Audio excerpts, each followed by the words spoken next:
¿Una nave extraterrestre en nuestro sistema solar? Eso es lo que está explotando en los medios ahora. El hecho de que el tercer objeto interestelar descubierto, 3L 2025, sería en realidad una nave extraterrestre.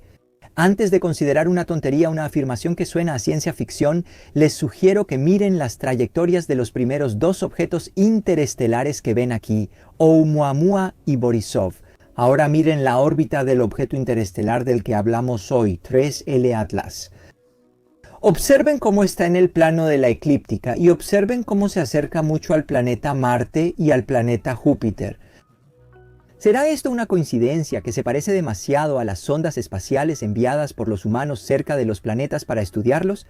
¿O será, de hecho, una sonda de extraterrestres que vino desde las profundidades del espacio cósmico y que adquirió una órbita especialmente cercana a nuestros planetas? ¿Para estudiarlos? Y si eso no fuera suficiente, ¿qué opinan de la sugerencia de los autores del artículo de que este objeto interestelar no sería solo una simple sonda espacial extraterrestre, sino que sería una nave militar extraterrestre armada, lista para destruir la Tierra a finales de este año, en algún momento entre noviembre y diciembre? Yo digo que respondamos a las dos preguntas una por una, porque la primera pregunta es pertinente. ¿Es una coincidencia que la órbita de este objeto interestelar pase tan cerca de Marte y Júpiter? ¿O es una sonda espacial extraterrestre? La segunda pregunta, ¿y si no solo es una sonda espacial extraterrestre, sino incluso una nave militar que viene a destruir la Tierra? Necesita otro enfoque porque se enmarca en una filosofía que se llama Bosque Profundo, que apareció en la película Problemas de Tres Cuerpos. Y sobre eso tenemos que hablar por separado. Aquí está el resumen. Vamos a repasar el artículo original, uno por cada argumento, dejando para el final el argumento más fuerte. El movimiento ocurre en el plano eclíptico y el objeto interestelar se acerca a Marte y Júpiter. Y ahí verán que encontré un contraargumento muy fuerte. A mí me gusta mucho y me gustaría que lo vieran porque también quiero su opinión sobre él. Luego, también discutiremos estos aspectos más filosóficos del artículo que sostiene que esta no es una situación sencilla. Sonda, que es en realidad una nave espacial militar que viene a destruir la Tierra en algún momento a finales de este año, entre noviembre y diciembre. Debo mencionar desde el principio que sabemos que es un objeto interestelar, que viene de fuera del sistema solar porque su velocidad es muy alta. Y eso también lo pueden ver en esta trayectoria simulada. Él viene de fuera del sistema solar, entra al sistema solar y saldrá del sistema solar. El primer argumento, si este objeto interestelar fuera una nave espacial, se refiere a la aceleración del objeto, la cual, dicen los autores del artículo, se desvía de las aceleraciones gravitacionales. Aceleraciones debidas a las interacciones gravitacionales con el Sol o con los otros planetas del sistema solar. Tuve que buscar el artículo original al que ellos hacen referencia y encontrar ahí el valor correcto en metros por segundo al cuadrado. Que fue un error de tipeo. La segunda cosa que me llamó la atención sobre el valor de estas aceleraciones es que son muy pequeñas. 10 a la menos 6 metros por segundo al cuadrado. Eso significa milímetros por segundo al cuadrado. Esas no son aceleraciones del valor de los g que esperaríamos de las naves espaciales, especialmente militares, ¿verdad?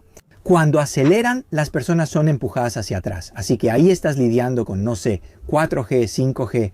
Estas son aceleraciones millones de veces mayores que las aceleraciones que encontramos en este objeto interestelar. Y estas variaciones muy pequeñas de la aceleración, sí, del orden de milímetros por segundo al cuadrado, tienen explicaciones naturales. El hecho de que el objeto interestelar o los cometas del sistema solar sí pierden gas cuando se acercan al Sol, así que cuando entran al sistema solar pierden gas. Su masa cambia y entonces también cambia un poco la aceleración. Aunque los autores afirman que sí, sabemos que Oumuamua, el primer objeto interestelar, tiene esos efectos, pero aún nadie ha demostrado que este tercer objeto interestelar los tenga. Mientras tanto, han salido artículos como este que muestran que el tercer objeto interestelar también presenta esos efectos. El segundo argumento es que este objeto podría ser una sonda interestelar. Habla de su movimiento en el plano de la eclíptica. El ángulo que forma la trayectoria de este objeto interestelar con dicho plano es el mismo en el que se mueven los planetas alrededor del Sol.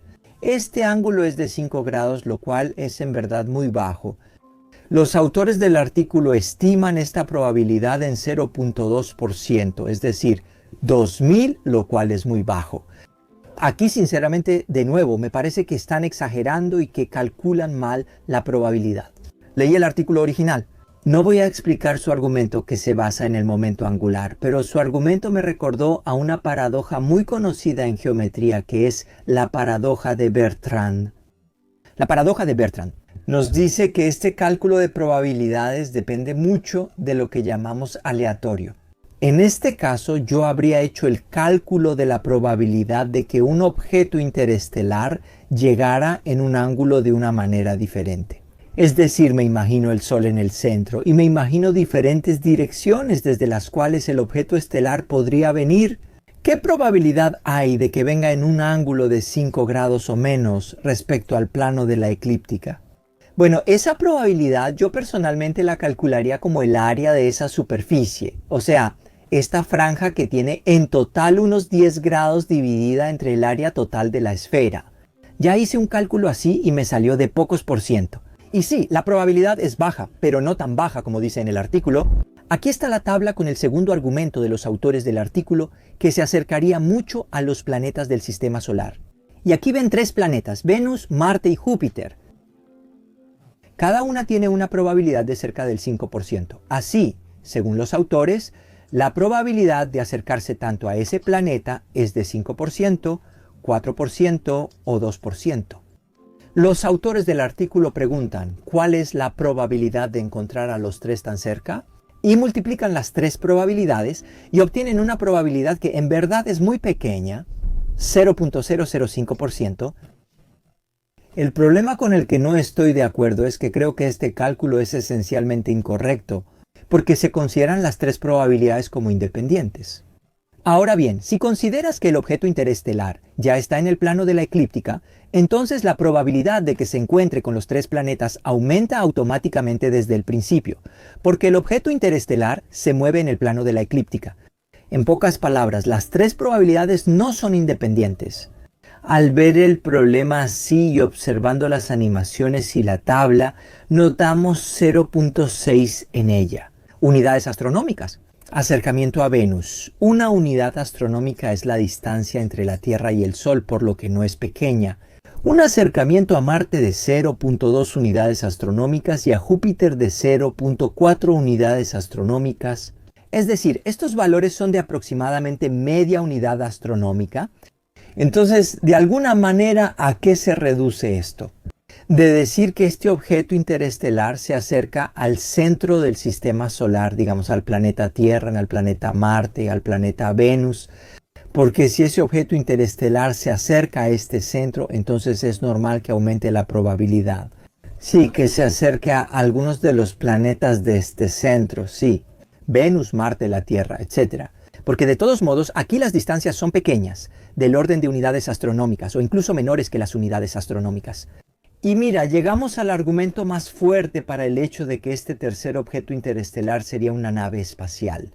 Una sonda espacial. Sonda espacial de este ocurre en el plano eclíptico, es decir, en el plano del movimiento de los planetas alrededor del Sol. ¿Y eso sería una coincidencia? Oigan, como les dije, encontré un contraargumento muy fuerte, en mi opinión. ¿Y de dónde creen que surge? ¿De dónde vino la idea? Bueno, estuve pensando un buen rato, ¿cuál es la velocidad de este objeto interestelar cuando entra al sistema solar, cuando se mueve por ahí? Unas cuantas decenas de kilómetros por segundo. La velocidad máxima es de 50 kilómetros por segundo. Con respecto al Sol, atención, pero el Sol también se mueve en el plano galáctico. Tiene una velocidad de 200 kilómetros por segundo. Y aquí hay una paradoja que me recordó la velocidad de los asteroides que chocan contra la Tierra, que es de decenas de kilómetros por segundo, y que no se debe tanto a la velocidad en sí, sino más bien al movimiento de la Tierra alrededor del Sol. Porque la Tierra se mueve a 30 kilómetros por segundo y un objeto, aunque esté quieto, la Tierra lo pone en movimiento. Y entonces lo golpea con una velocidad relativa, que es del orden de decenas de kilómetros por segundo. O si la velocidad de este objeto es, digamos, de 50 kilómetros por segundo y el Sol se mueve a 200 kilómetros por segundo, esa velocidad relativa solo se puede lograr si el objeto ya se mueve más o menos en la misma dirección que el Sol. Con una velocidad cercana a 150 kilómetros por segundo, máximo de 150 kilómetros por segundo, probablemente un valor intermedio. Porque es normal, la velocidad relativa también se compone con la regla del paralelogramo. Bueno, si el Sol se mueve a 200 kilómetros por segundo, sí. Para obtener una velocidad relativa al Sol de 50 kilómetros por segundo, es obligatorio moverse de alguna manera en la dirección del Sol. Porque si vienes de esta dirección, vienes de esta dirección. No importa la velocidad que tengas, ¿verdad? Obtendrás una velocidad relativa de unos 200 kilómetros por segundo o más. Y eso me puso a pensar. También revisé los otros dos objetos interestelares que se han descubierto hasta ahora y ellos tienen velocidades de varias decenas de kilómetros por segundo. Eso es relativo al Sol, por supuesto. Y eso significa que ellos también se mueven, en principio junto con el Sol, en la misma dirección, con velocidades cercanas a 200 kilómetros por segundo. Entonces, ¿por qué este objeto tendría velocidad en dirección al Sol, con una velocidad cercana a 200 kilómetros por segundo? Si es una sonda espacial, porque debería haber sido enviada por extraterrestres desde cualquier dirección. Pero si la dirección difiere de la dirección de la velocidad del Sol, sin importar la velocidad con la que venga la sonda espacial desde otras direcciones, la velocidad relativa sería del orden de 200 kilómetros por segundo. Y me puse a pensar, oigan, ¿de verdad tenían que ser extraterrestres justo en esa dirección, que enviaron una sonda con una velocidad cercana a la del Sol exactamente desde esa dirección? Debería haber también una explicación natural, y la explicación natural existe. El Sol se encuentra en uno de los brazos de nuestra galaxia, que es una galaxia elíptica, y eso significa que el Sol, junto con las estrellas a su alrededor, sí, se mueve en la misma dirección, alrededor del centro de la galaxia y aproximadamente a la misma velocidad. Entonces, eso significa que si este objeto interestelar vino de una de las estrellas cercanas, es normal que tenga una velocidad que va en la misma dirección que el Sol, y de unos 200 kilómetros por segundo. ¿Por qué? Porque todas las estrellas alrededor del Sol ya se mueven a aproximadamente 200 kilómetros por segundo alrededor del centro de la galaxia. El hecho de que la velocidad de estos objetos interestelares es relativa al Sol, de unas decenas de kilómetros por segundo, mucho menor que la velocidad del Sol de 200 kilómetros por segundo, demuestra, en esencia, que estos objetos vienen de las estrellas cercanas al Sol. Y para darnos cuenta de cuán cerca, deberíamos estimar un poco cuántas estrellas hay aquí, y entonces hablamos del brazo galáctico en el que se encuentra el Sol. Y este brazo galáctico, porque el Sol forma parte de nuestra galaxia es una galaxia elíptica, es decir, achatada en una dirección. Y bueno, como un plato en la otra dirección y formada por brazos. Y leí que un brazo así tiene aproximadamente una longitud de 1000 años luz y una altura de aproximadamente 100-200 años luz. También se debe considerar la orientación del sistema eclíptico, es decir, el plano en que los planetas giran alrededor del Sol respecto a la galaxia, formando un ángulo de 60 grados. Y si recordamos que esta zona del brazo tiene aproximadamente 1000 años luz de tamaño en esta dirección, digamos horizontal respecto a la galaxia, y 100-200 en esta dirección. La mayoría de los objetos interestelares de estrellas vecinas vendrán de esa dirección, por lo que aún habrá un ángulo considerable con el plano eclíptico. Así que esperamos que en efecto la mayoría de los objetos interestelares que lleguen vengan en un ángulo elevado respecto al plano eclíptico. Como ocurrió con los primeros objetos, también los interestelares que llegaron en ángulo elevado. Así que sí, el hecho de que este tercer objeto haya venido solo en un ángulo de 5 grados respecto al plano eclíptico es realmente especial. Y desde ese punto de vista es una coincidencia. Pero mi punto es que esta coincidencia es mucho menor de lo que ellos escriben en el artículo, porque ellos estiman muy por debajo del 0.1% para esta coincidencia. Yo digo que no es del orden de varios por cientos, es coincidencia y la probabilidad es baja. Probablemente la mayoría de las que vendrán estarán en un ángulo bastante grande respecto al plano de la eclíptica, Entonces, en resumen, mi conclusión se basa en el hecho de que la velocidad de este objeto es baja en comparación con el Sol, en relación con la velocidad del Sol. Y entonces es muy probable que este objeto provenga de las estrellas cercanas. Y aquí volvemos un poco a los extraterrestres, porque ahora la conversación me parece muy interesante.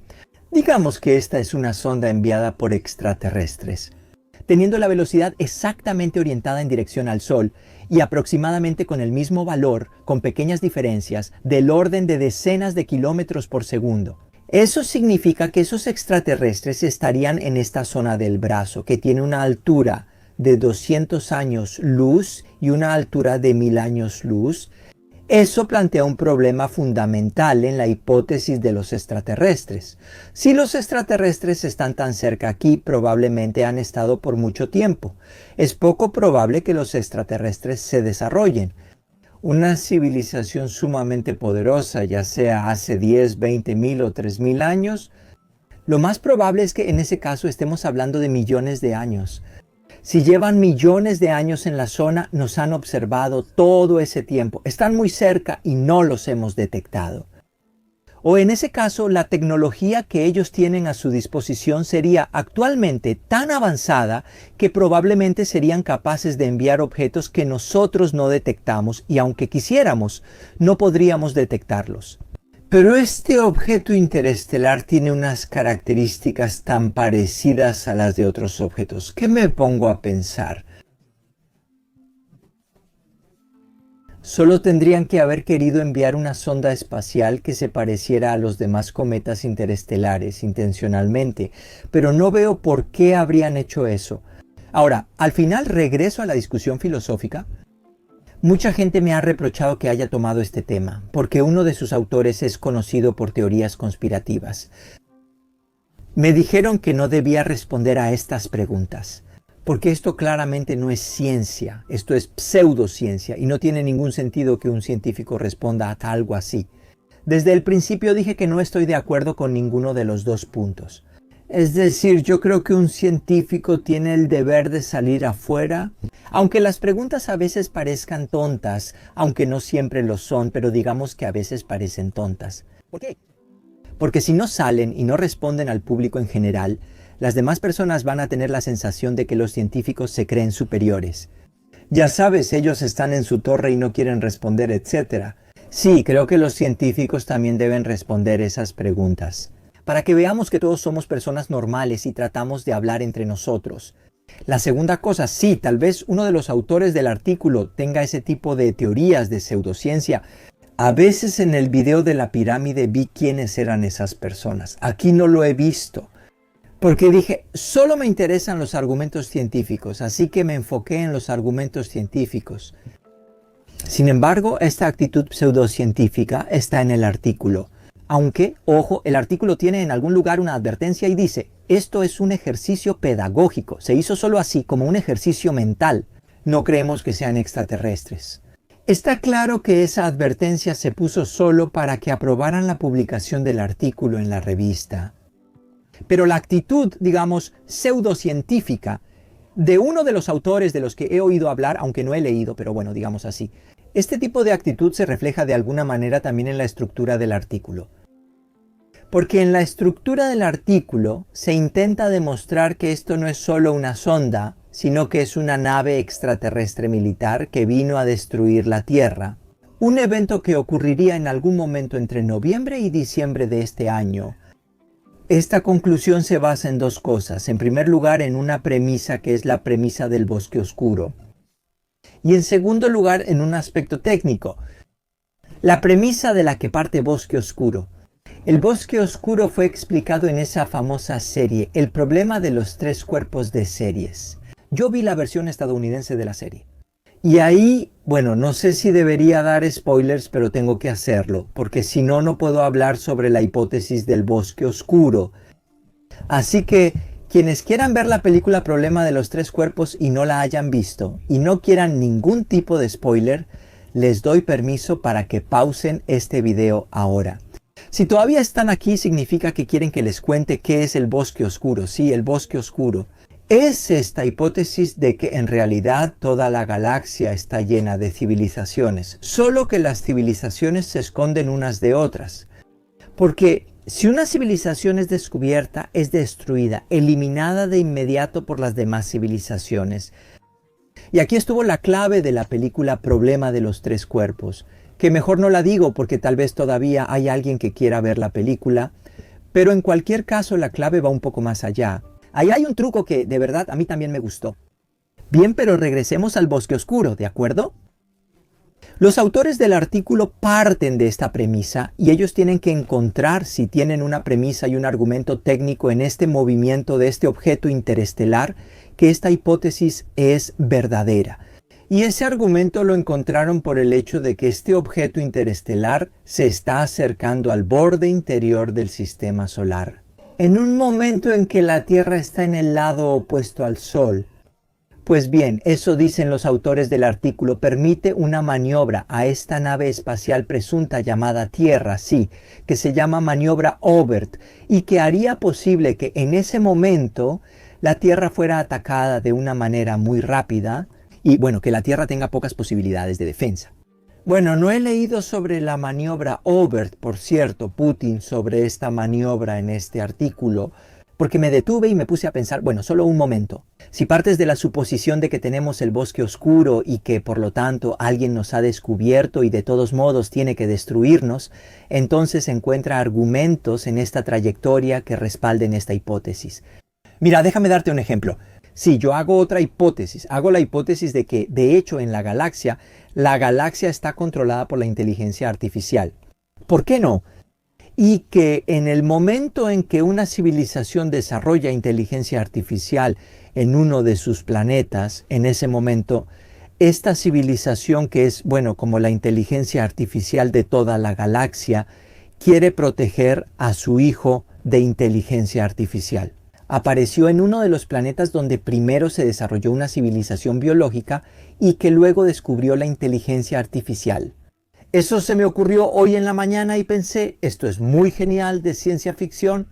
Es una suposición que puedo incluir en el artículo y entonces, partiendo de esa suposición, puedo decir que esta teoría es verdadera. ¿Por qué es verdadera esta teoría?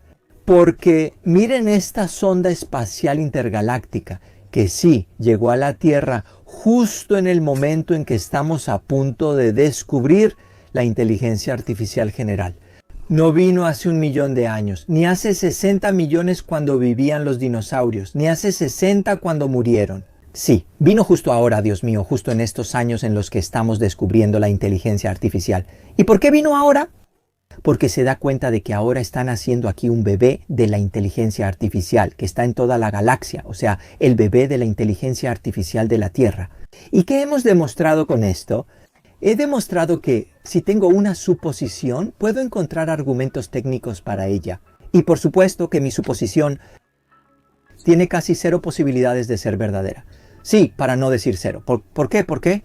Porque ¿por qué estamos descubriendo ahora, de hecho, este objeto? Este objeto es apenas el tercer objeto interestelar. Hemos encontrado muchísimos. Hemos encontrado, no sé, miles de cometas, decenas de miles de cometas, pero apenas solo 3 objetos interestelares en los últimos años.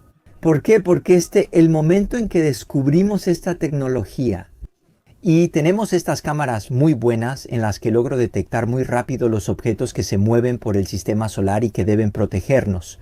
Sí, Ori, es normal que hayamos descubierto el primero, el segundo, el tercero, el cuarto, el quinto. Pero es normal que veamos que algunos apenas llegaron, justo ahora llegaron, porque ahora descubrimos la tecnología, ¿no? Entonces, mi suposición tiene una explicación mucho más natural. Vemos que estos objetos interestelares llegan en el momento en que descubrimos la inteligencia artificial, porque el momento del descubrimiento de la inteligencia artificial está muy cerca, tecnológicamente hablando, del momento del descubrimiento y monitoreo de los objetos interestelares. Y resulta que hay una explicación mucho más natural. Y entonces la gran conclusión es que lo más probable es un objeto interestelar que se escapó de las estrellas cercanas. Porque tiene una velocidad en el sistema galáctico, sí, que es cercana a la velocidad del Sol, difiere solo por unas decenas de kilómetros por segundo. Ese es el mejor argumento. Aunque a veces me pongo a pensar, oye, espera un momento. Pero si eso fuera una sonda espacial como el Voyager, pienso que sería bonito, ¿no? Porque nosotros también enviamos el Voyager. Y dentro de no sé cuántos millones de años, llega a los objetos comunes, a las estrellas comunes, aunque no apuntamos específicamente a ningún sistema solar en particular. Pero digamos que salió de una civilización de esas estrellas cercanas y vamos a imaginar que esa civilización desapareció.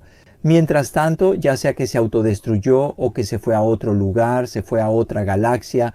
Y bueno, las huellas de sus primeras sondas, sí, todavía existen en el sistema solar. Llegan, sí, al sistema solar. Así como sucede aquí. Aún hay rastros de esas sondas cerca de las estrellas más próximas. Cientos o incluso 1000 años luz de distancia.